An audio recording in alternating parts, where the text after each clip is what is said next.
Al-fawaid. Al-fawaid at-tarbawiyah wal ilmiyah wal lughawiyah.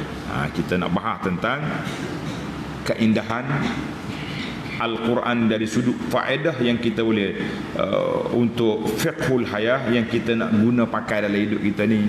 Apa ayat kita belajar? Yang pertama, wallahu akhrajakum min butuni ummahatikum la ta'lamuna syai'a. Allah Taala ungkit di sini, hei manusia, Allah Taala keluar daripada perut emakmu, kuat, tak tahu gapo. Tak tahu apa, kau tahu? Tak tahu. Apa dia tahu? Dia cerita mak dia. Dia tahu mak dia royak, dia beranak. Betul tak? Siapa dia tahu mak dia beranak? Tak tahu. Dia tahu mak dia cerita. Lepas tu dia tengok gambar. Mak ada gambar ke baby, ni baby mu dulu ni. Dia perhati tengok, ya Allah kau saya ni. Mata bola, lah ni mata sepik. Ada kuat tidur, jadi sepik mata dah. Jadi kita setiap masa ada nikmat yang Allah Ta'ala yang kita kena tengok. Maka kata di ulama, ayat ini menjadi dalil untuk manusia ni bersyukur kepada Allah Ta'ala dengan melakukan tauhid kepada Allah, murnikan tauhid, wa nabzil isyraq, menolak segala bentuk syirik. Fa innal in'am, bila kita dapat nikmat, orang yang beriman akan bersyukur. Karena itulah di akhir ayat Tuhan kata la'allakum tashkurun, manusia, aku nak menjadi manusia yang bersyukur. Maknanya kita kena letak al-aslu fil insan al-jahlu. Asal manusia tu jahil. Kita keluar daripada perut mak kita tak tahu gapo. Jadi kita kena syukur pada nikmat Allah Ta'ala sebab mak kita ngandung kita beberapa bulan, pinjam duduk dalam perut dia. Kita duduk dalam perut mak sekejap, 9 bulan, 8 bulan, ada keluar sikit awal. Kemudian keluar pula kuat-kuat, tak tahu gapo. Kau tahu? Tak tahu apa dia. Jadi bila tak tahu apa, itulah kita kena jadi manusia yang belajar, yang bersyukur dengan nikmat Allah Azza wa Jalla. Itu yang pertama, faedah yang pertama. Faedah yang kedua, wa ja'ala lakumus sam'a wal basara wal fuad. Allah Ta'ala jadi kepada kamu 3 alat menerima ilmu. Khassa hadhihi al-a'dha' al-thalatha. Allah Ta'ala khususkan 3 alat menerima ilmu ini li syarafiha wa fadliha, kerana kemuliaannya dan kelebihannya. Li annaha miftahun li kulli ilmin, kerana dia menjadi sumber kunci untuk menerima ilmu. Fala wasala lil abdi ilmun illa min ahadil asbab. Orang tak akan terima ilmu kecuali melalui 3 lorong ni. Telinga, dengar, lengok, mikir hati. Itu dia panggil pentingnya kita kena tengok kepada 3 alat yang diciptakan oleh Allah kepada kita. Jadi guna moleklah alat ni. Jangan buat maksiat, jangan buat perkara yang dimurkai oleh Allah Azza wa Jalla. Maka tiga lorong menuntut ilmu Allah Ta'ala letak di mana? Bermula dengan telinga, kemudian mata, bihimal idrak, barulah kita dapat tahu benda maklumat. Kemudian mari hati dia mikir macam mana nak proses maklumat yang tersebut. Bagaimana kita nak proses maklumat yang kita terima? Kalau tidak tahu apa tu. Allahu Akbar. Dan 2 alat ini menjadi keistimewaan manusia nak beza dengan apa? Beza dengan hayawan. Hayawan dia tengok, dia dengar, tapi dia tak nak mikir sebab dia tak ada akal. Kita ada 2 alat, dan alat yang ketiga yang besar sekali, akal. Proses menggunakan maklumat itu yang paling penting sekali. Kalau kita setakat ada telinga saja, ada mata saja, lembu pun ada. Lembu boleh mikir? Tak mikir nak makan ngak-ngak yang makan rumput. Bapak tu orang makan dia pula. Ni kejap lagi ni mesti orang makan lembu. No, dengan apa? Dengan apa makan lembu? Dengan sembelih korbannya, dengan apanya macam alhamdulillah. Yang ketiga, alam yarau ila tayr. Mu tak tengok ke burung bagaimana dia terbang di udara. Jadi mauqi hazihi, Allah Taala nyatakan dalam ayat ini tentang kelebihan akal dan panca indera. Itu dia panggil betapa luasnya ilmu Allah Taala, betapa kasih sayang Allah kepada makhluk ini. Dia panggil ilmu, dia tak ada akal tapi dia ada naluri. Dia ada akal, tak ada naluri. Burung ni dia sayang ke anak dia, susah tak susah pun dia akan pergi cari anak dia. Dia keluar pergi cari makan. Lepas tu Nabi sebut, buat analogi, lau antum tatawakkaluna haqqat tawakkul. Kalau mu ni tawakal sungguh sebagaimana tawakalnya burung. Burung dia keluar rumah pagi, dia punya kurus, tak ada makanan. Petang keluar tembolok dia penuh, mulut dia pula ada ulat ke ada apa. Dua tangan dia, kaki dia ada bekalan. Buat balik dia cek dia suap mulut anak. Masya-Allah tabarakallah, burung pun sayang kan anak. Jadi Allah Taala permudahkan segala urusan burung. Allah Taala permudahkan urusan burung. Tengok dia punya ni. Jadi dalam ayat ini Allah Taala sebut, dia kata apa? Wallahu ja'ala apa ni?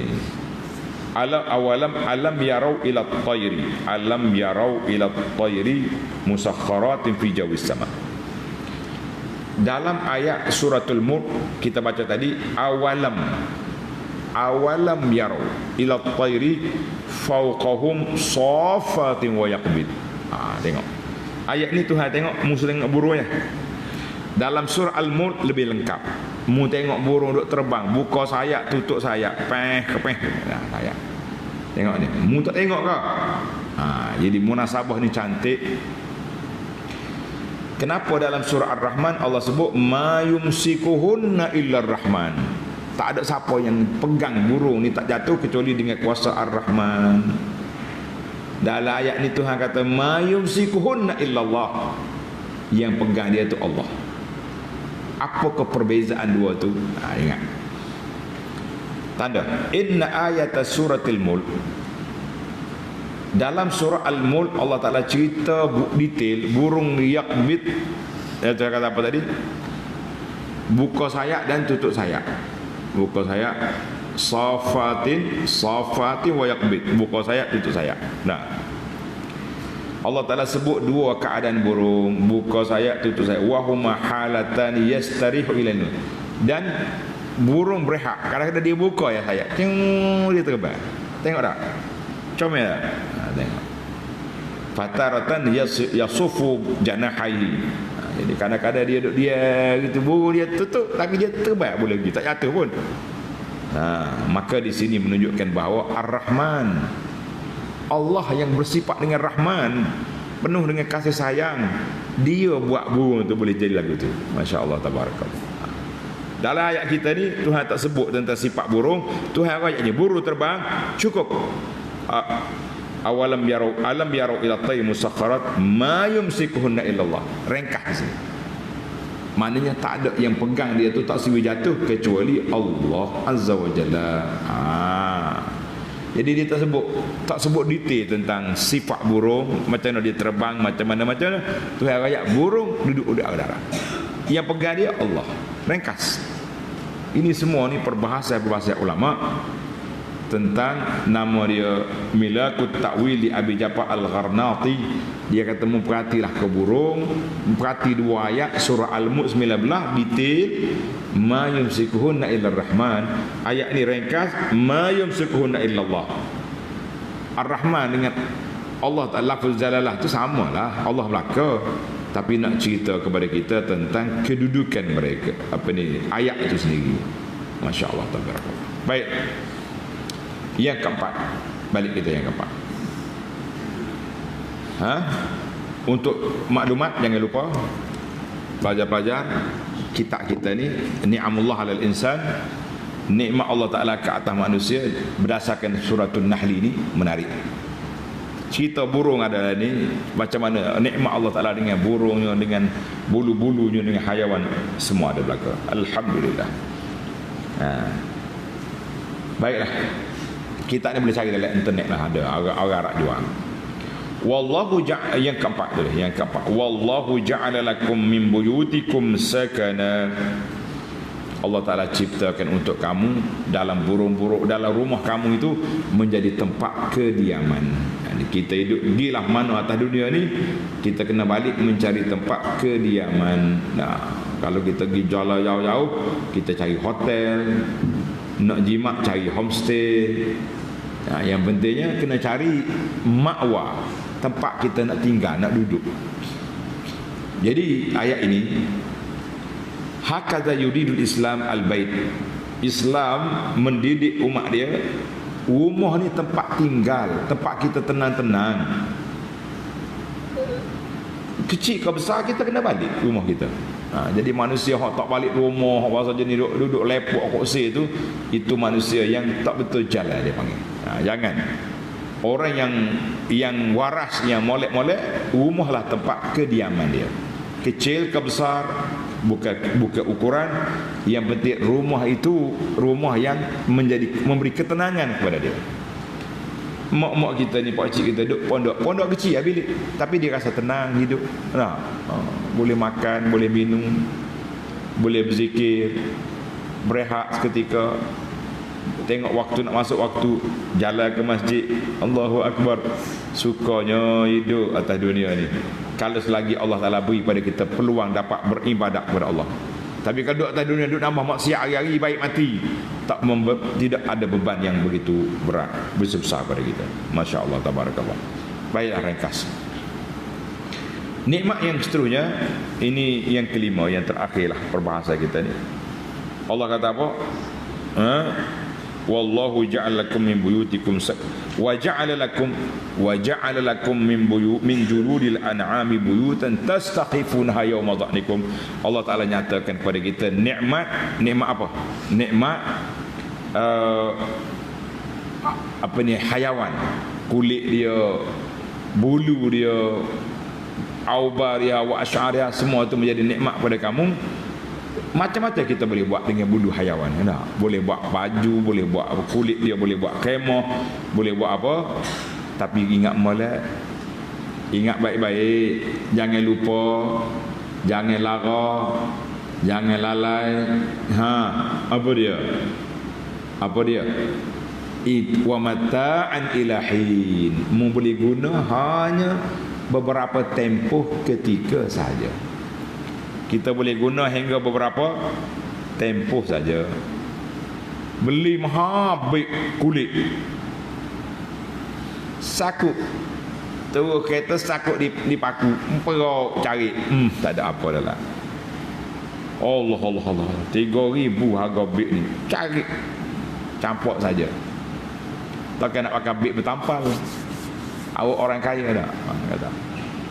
Beli baju bulu, sama juga, cari, rusak. Gitulah ilahin.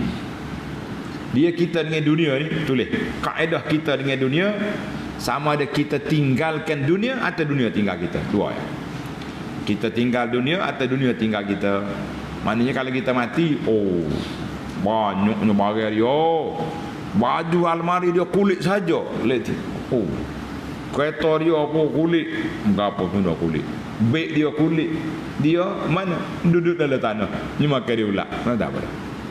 Itu dia kita dengan dunia, sama ada dunia tinggal kita ataupun kita tinggal dunia. Dua tu ya, tak ada lain dah. Ingat molek awal dah. Ingat baik-baik. Baiklah. Kemudian ataupun dunia tinggal kita, usok barang kita, punah barang kita, dia pergi dulu pada kita. Itulah kita. Allah Ta'ala sebut di akhir ayat, segala nikmat aku sebut ni, wa mata'an ilahin. Insaflah kita bahawa tak usah kata dunia, kita sendiri pun ilahin, kita sendiri pun akan pergi pada satu masa sajalah. Lepas pada tu kita pun tak ada. Allahumma khtim lana bi husnil khatimah Ya Allah, akhiri hidup kita dengan husnul khatimah. Hidup kita sebagai seorang hamba yang bersyukur di atas nikmat yang Allah anugerahkan. Hidup kita dengan apa? Dengan penuh kesabaran di atas nikmat dan juga ujian.